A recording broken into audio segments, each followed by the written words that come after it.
What is going on, guys? This is Miyasin, and as some of y'all might already know, last weekend was the Remote Duel YCS, and it did not happen as planned for pretty much everyone except the people who topped, which is kind of ironic, but obviously it makes sense. What ended up happening, really? Well, in case you didn't play, there was a lot of cheating going around, a lot of judges giving completely incorrect rulings, a lot of people complained about the organization, even though I actually really liked the organization. I think Konami's staff, out of literally everyone, was the most organized by far. I think they did a very good job splitting the whole 1900 or whatever people into 10 groups. I think that was a really good idea. But apart from that, I want to say the community, the judges, there were a lot of flaws pretty much kind of almost everywhere. So today we're actually going to kind of try to look at the solutions, but also first the problems that the game is having to face right now. So before we start, friendly reminder to like and subscribe. It motivates me so much to keep making videos like these, and let's jump right into it. Alright, so for the issues, of course, between people hard cheating by actually just making their hands go off screen, and then one card or two cards get swapped for others, and oh, all of a sudden you have the perfect hand trap to answer your opponent. What a coincidence! And on top of that, you draw a really good card for a turn. What are the odds? Interesting, huh? And especially in a format like this one, where I want to say the game has almost never been this turn one focused. It's ridiculous because the amount of Omni negates that are being made right now, or the amount of hand traps, you're literally getting hand trapped to death. People are almost playing like 12 hand traps on average, which is idiotic. I know a lot of people say Maxi should get unbanned, and usually it is really foolish for them to say this, but right now it almost makes sense. People are special summoning way too much, and you know there is a problem when a giant meteor that tributes every single monster on the field is considered a bad card. Imagine a Regeki during your opponent's turn, and someone being like, yeah, I mean, it doesn't do anything. Like, instead of making 9 negates, I'm making like 8. Like, big deal, bro. Really, that's really the image that you want to give to new players playing Yu-Gi-Oh! For the first time. People who want to play their fun decks, they go to an event and they go against like 9 negates, they can't play a single card. Where's the fun in all of that? And by the way, trust me, I've been playing Yu-Gi-Oh! Competitively for a while and a half, and I've lived through several FTK formats, and I know what it feels like to get FTK'd. I know what it feels like to FTK. Obviously, it doesn't really feel too great. I'd rather just make like a small little board, or I'd rather just interact with my opponent usually, but it's not necessarily the kind of thing that you can blame on the community. That's the thing, because you can't really say, oh, it's the player's fault for actually playing unfair decks. It's kind of Konami's fault for allowing these decks to survive, and sometimes survive for way too long. Because what happens with banlist is that, unfortunately, they are kind of centered around money. Like, for example, when a deck is way too good, if it's new, well, it's going to survive because it kind of makes no sense from like a financial perspective to hit the deck that literally just came out. Like, you kind of want to sell the set, let it destroy the meta for a while, and then you hit it. But the issue is that when every single set a new unfair deck gets introduced, when are we, the casual and fun players, gonna get any fun? Like, I have not had the chance to play Cyber Dragon competitively since like 2019, which is kind of sad because it is my favorite deck of all time, and because of how ridiculously fast-paced and, like I said, turn one focused the game currently is, I'm kind of forced to play a more meta deck that snowballs with one card, and has the space to play like 15 hand traps, which is really stupid because, like I said, when you say that to a new player, he's just going to be like, has Yu-Gi-Oh! Always been like that? Some people are going to lie and say yes, but the actual real answer is no. I want to say the game started kind of going downhill ever since beginning of the coronavirus, and cheating wise, definitely beginning of the new time rules. It's where it kind of just got the worst out of people. People started just lying, like, bro, time was called on battle phase, bro, like not on main phase, even though it was like 45 seconds before, and you kind of have like no real argument for your defense. But the thing is, it becomes like a situation of my word against his. It becomes kind of like a political debate when you explain it to the judges, and obviously the more popular player might have the edge convincing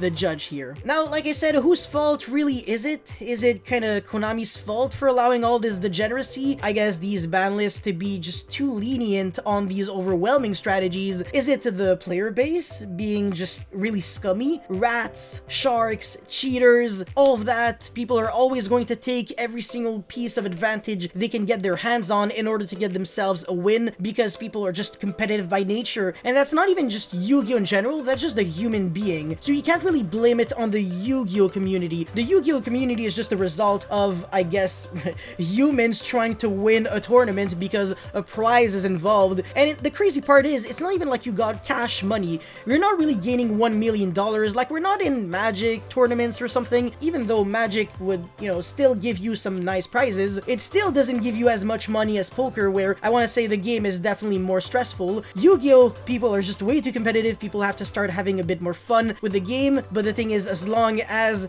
the game is staying the way it currently is, you almost have to play really competitive decks in order to have a chance, which definitely sucks. And by the way, a lot of people really wanted me to kind of expose names last time on the video that I uploaded yesterday. That's actually not a good idea for me and just in general. And the reason for that is because the real point here isn't really to point fingers at people specifically, but rather a situation that exists because we kind of let it exist in a way. Because if I told you who cheats at the game, all you're really going to do is just bash these guys. But the sad reality is the majority, I don't know if I can say the majority, but unfortunately a gigantic percentage of the pro players, quote unquote, they do either shark really, really bad, or they cheat. And the way they cheat, I want to say, is probably one of the most rough ways to cheat, because they would kind of take advantage of people's stress and pressure under the situation. For example, they would do a play that is completely illegal, and then if they would get caught, they would be like, oh no, sorry, that just, I didn't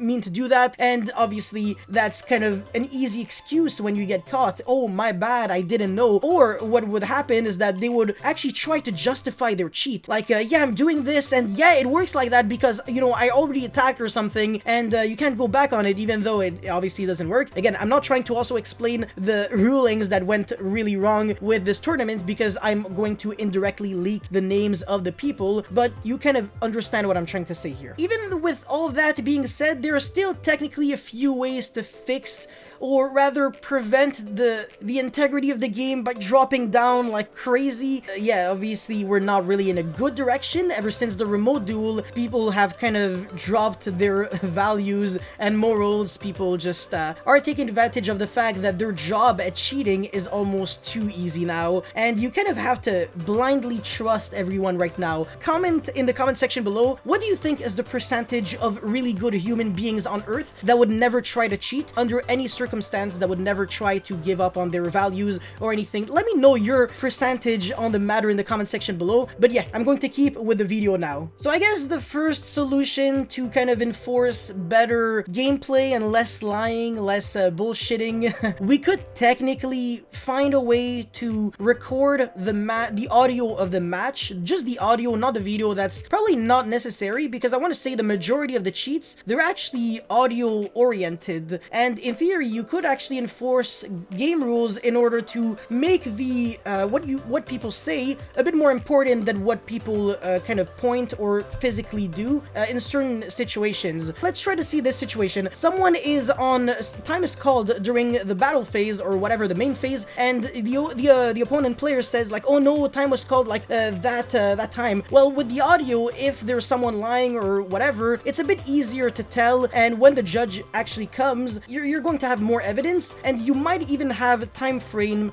for that. Well, that's a bit harder if you only have the audio, but if it's recorded at a very specific time, then it does become a bit easier to keep track of, because you have maybe someone saying, okay, entering battle phase or attack. That's like the same thing as saying battle phase. And if the audio of the match was recorded at a very specific time when time has been called, it's going to be easier to say, oh yeah, well, time was indeed called, so well, that's it. You don't really have an argument argument for your defense because we actually have audio to prove that you're wrong. We could also implement a system where we have more judges kind of going around, but this time it will be really high level judges, pretty much on the level of head judges, that would be kind of in between the head judges and the floor judge, that would be called every single time a floor judge doesn't really give like a good enough answer or ruling to someone. Because the worst thing that can really happen to you that could really ruin your day and really make people angry is when you ask a question or ruling to a judge and he answers you with yeah, I mean I'm pretty sure, I think it works like that, you know, whatever,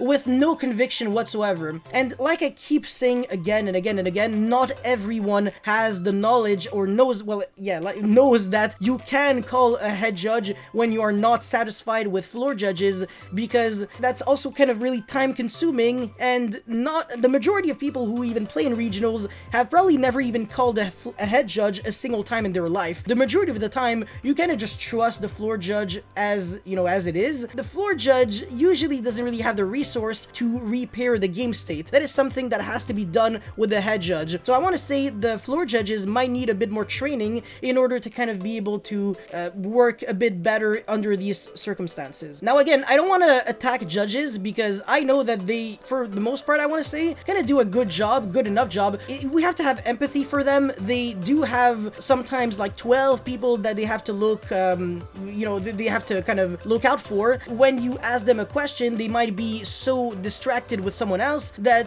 it might be just an accident from them, and they might just not be corrupted. But obviously your first reflex is going to be like, oh, this judge gave me a garbage ruling, I'm going to assume that he's a bad person and someone who wants me to lose, even though that's not really what happened. But I feel like if we actually just had more judges and more high-level judges that would actually take care of these certain situations, the game would actually be a bit more smooth. Another thing that we could do is every single time a player hides his hands like completely off screen, the opponent is allowed to take a screenshot of that, basically show it to a judge, and that is instant game loss. Thing is, by the time you hide your hand and your opponent has the time to click on a button to screenshot, well, that's already the time that the guy had to kind of adjust his hand by 1 card or 2 cards or whatever. So I think it actually does make sense, because in theory your hand should absolutely never be like invisible. You should always show your hand at all time. If you lag, that's a pretty big problem as well, because you could take advantage of the fact that you're lagging in order to quickly change 1 card in your hand. If you disconnect, obviously it's really unfair because your opponent really has to trust you, and if he doesn't, well, he does have the evidence that you disconnected. He can really just take a screenshot. Obviously there's the time frame, like I said, so you just show it to a judge, and that's kind of it. The game loss is getting given right there. Hopefully we never really get into these situations because it does suck, but unfortunately, what do you want? Again, Konami could put a bit more effort into their ban list, make it a bit less centered around money. Sometimes it's not even money, sometimes they don't even care about the money, they just ban a deck because it's unfair and really does ruin the game because it's actually tier 0. But at the same time, you gotta be consistent, man. If you're banning a deck because it's too good, but you're allowing the other deck to live because it is new, it's like, really? I feel like Konami should actually hire really pro players a bit more often in order to kind of be able to test these decks in advance, to kind of make sure that they don't really go too overboard. And I know that sometimes pro players even miss that in their radar, but that's why they're being paid. You know, it's basically to test extensively in order to make sure that nothing can kind of, like I said, go under the radar, so they're kind of always on point where with every single one of their ban list, and everybody is always satisfied at the end of the day. And finally, we could actually change the time rules, not necessarily revert to what it was back then, but maybe instead of end of phase, end of turn, because I swear on my life, so many people cheat because of the word phase in the ruling. People are always going to be like, I swear it was battle phase, but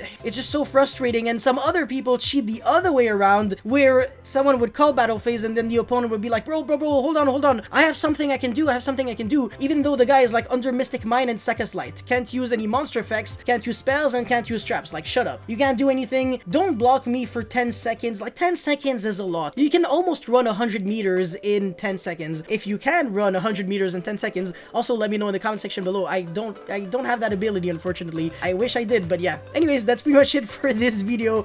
I really hope you guys were able to kind of, I don't know, not really enjoy, but yeah, maybe maybe enjoy me kind of being not salty, but ranting learning and trying to find the solutions to the problems. The most important thing in this video though is how you feel about all of that. What are your thoughts on the matter? Please let me know in the comment section below. Don't forget to like and subscribe. You already know the drill, and I will see you next time. Peace.